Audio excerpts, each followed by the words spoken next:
AAA game recently on a console? I don't have much time for that sort of stuff either. Who's played a VR device in the last week or so? Okay, cool. More than the console games, that's great. Who's played a game on their phone in the last year? Cool, it's easy. It's easy to get into that. So yeah, as Matt mentioned, my background is in AAA games. I started coding pretty young. I was building text-based games in grade school. And it was about that same time that I was also going door-to-door selling candy to fund a school trip to DC.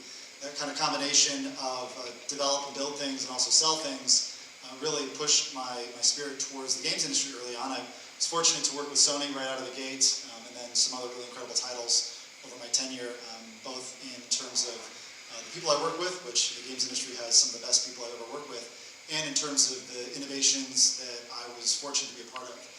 Early on, it was the transition from every studio has their own game engine team to studios using platforms like Unreal and Unity to start offloading a lot of the foundational work so they could build more interesting games at a higher level. Then it was a transition from building for consoles and a subscription or box model to the transition to mobile games with the microtransaction model. Both of those were pretty seismic shifts for the industry. And now I think the industry is going through a series of seismic shifts simultaneously. You obviously have the rise of AI and how that's changing the way people do work and the kinds of games that people can play, but also in the complete diversification of the kinds of experiences available for gamers, both grown up and to be grown up. So let's move on to the next slide. So about almost 10 years ago, I put on my first augmented reality device, and it almost hit me like a lightning bolt out of the sky. At the time, I was building studios for NCSoft, and I immediately put in my 2 weeks. Everyone thought I was crazy, including my family and friends. But for me, there was something really special there. And that was with augmented reality, for the first time, you could bring your games into the real world in a meaningful way, where you could be a player in a game, in what we call first-person media, where it's not a third-person character you're controlling, it's actually you that characters are talking to in your immersive world. So many winding roads and mountains to climb later, Enclue, my company, turns real places into playable worlds. We built an ecosystem that effectively transforms physical space into an interactive augmented reality landscape. We're now in 20 markets in 5 countries and hundreds of thousands of hours played. We've been fortunate to partner with some of the biggest names in the industry in location-based, like Dave & Buster's. We debuted our platform at E3 in 2019. The last year was a real E3, rest in peace. Also some cool vanguards like Meow Wolf in the entertainment industry, and also some big brands you might recognize as well there. Without diving too much into what it looks like, why don't we head over to the video and I can kind of talk over what it is that we do. And I'll apologize ahead of time that the audio might not come through. That's okay, I'll just hum along and hit my tunes. Oh, hang on, let me resize this while we're doing it. Give me a second. So yeah, that's our platform in action there. You're going to see a series of pop-ups that we ran early on, kind of establishing what augmented reality could be. And really quickly we learned there was something special about the social experience. Being able to see other people in the room with you, make eye contact, and still play games simultaneously. And what started as a couple pop-ups turned into a repeatable model. This is our head of marketing is going to tell you about Verse Immersive. This is our showroom here in Chicago, actually. You can come check it out. I've got a few tickets with me, so if you want to come ask for them later, I don't have enough for everybody, I'm sorry, but the first couple people come and ask, I'll have to share them with you.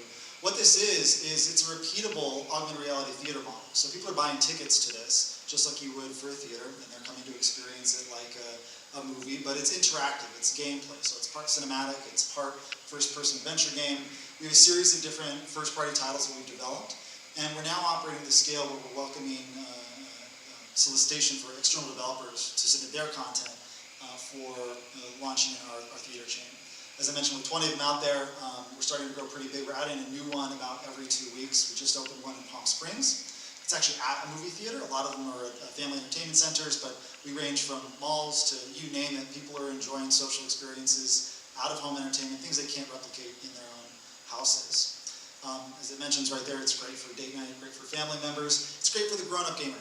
Guys like me or people like me who like playing games but simply don't have the time to play AAA games anymore. So here's the culmination of all that iteration right here. This is the Verse Immersive Arena. Sometimes we'll install in an existing room, but this is when we actually purpose-build a space. And you can see here, it's about 900 square feet, and it's filled with hours and hours of overlapping gameplay. So it's almost like the holodeck from Star Trek, if you're familiar, where you stay in the same place, there's multiple people, And you're seeing a different verse than maybe someone in a different group, but the people in your group are enjoying something together. This is Everworld. This is our latest release. Highly recommend come checking it out. This is the most interactive and game-like experience we have. Some of the earlier ones were more like walking through the park with a little tiny bit of activity. This one has 12 different realms, all with increasing difficulty of puzzles. We aim to make it very accessible, so we say 7 to 70. We also do creator events here in the city too. This is at our Block 37 showroom, the same one that you can experience Everworld at. We do these about once a quarter. Next time we do them, please come out. We'll show you our tools and welcome you to experiment and build some stuff for yourself. No experience required, and by the end of the night you'll come out with something pretty fun and interesting. And just recently, we started welcoming the next generation of AR glasses. It's not even fair to call them headsets anymore, because they are in fact glasses now. That's been a long time in coming. Raise your hand if you remember the videos that Google shared about 15 years ago, made everyone think that how disappointing that wasn't real. But now there are. Now we've got glasses coming out now. The things have been miniaturized enough. There's actually factories churning out these things. And here's a fun little magic trick that I love doing on stage now. You used to not be able to do this with a VR device or a HoloLens, but now you can actually fit these things in your pocket. So these are the spectacles. They're not publicly available yet. Developers have access to them. I'm happy to share them with you if you want to come meet back there and show you a little demo we've got in place. So that leads us to the future. So I'm sure you're all familiar with phones. This is how we connect with the internet. This gives us superpowers in a modern world. These are soon moving towards glasses where we'll be able to interact.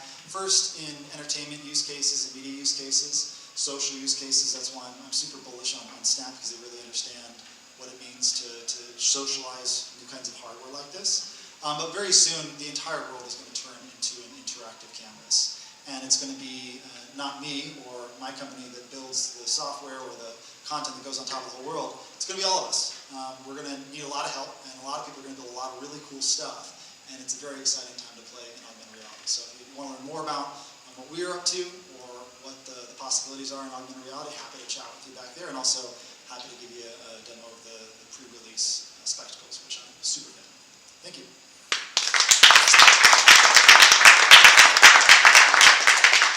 All right, thank you, Ray. So one thing that you you glossed over this really quickly, so I'm going to hit you on it. You said that you made the transition very quickly from AAA gaming to and AAA game design to spatial computing. What spurred why you said you stopped on a dime? What was it that made you kind of come to that decision? Yeah, great question. So I remember the day and the moment very clearly. I was sitting in my apartment in Silicon Valley, and I put on the HoloLens 1. If you're familiar, the HoloLens 1 is effectively 2 bricks tied to your head with duct tape. And it felt like that, and you look through a little slit and you see some little augmented reality projections. But even still, back then, it was like a lightning bolt. It felt, in a way, like, aha, this is what I have been building my skills my entire career for. Now, rolling back the clock, while I was coding video games, I was also enjoying hikes outside. I like the outdoors. But I always felt like there was a strong tension between wanting to connect with other people and connect with the outside and building and enjoying video games. It was like I have to choose indoor, screen, and isolation, or I could spend my time playing interacting with people outside. Augmented reality, I think, has a real possibility to rewrite our relationship with technology, where we can be present with each other, make eye contact, be present in a physical space, and also get points. So when I saw that, I realized, oh my gosh, this is work that matters. I'm happy to quit my career, everyone's going to call me crazy, but this is kind of work that I felt like on my deathbed, if I spend 10, 15 years doing this, it's something I'll look back and be proud of. Excellent. Following up on that though, because you said this, you have projects like the Unreal Garden and Versimmersive, which are a really sort of unique mix of storytelling and design and live interaction. How do you think that these hybrid experiences sort of change what gamers expect from games? That's a great question. So I think we're all familiar, or probably mostly familiar with the first-person shooter genre and kind of the action genre, where you're controlling a character and seeing the outside world. A lot of that has a lot of similarities to what we're doing in augmented reality.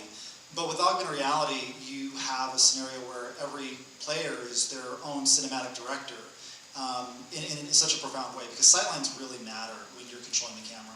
It's unique in that you're not moving someone with a joystick, you're actually moving your physical body. Your body is the cursor. So a lot of things that make sense in video games don't necessarily make sense in augmented reality. And I think a lot of the things we're learning about augmented reality can parlay back to video games. Mechanics that are fun and engaging and activate your whole body. I think there's a whole new genre of, I think what you're picking up on as well, which is kind of a fitness-based or body-based gameplay that we're still just scratching the surface of. And Beat Saber is a great example of that, but it's, we're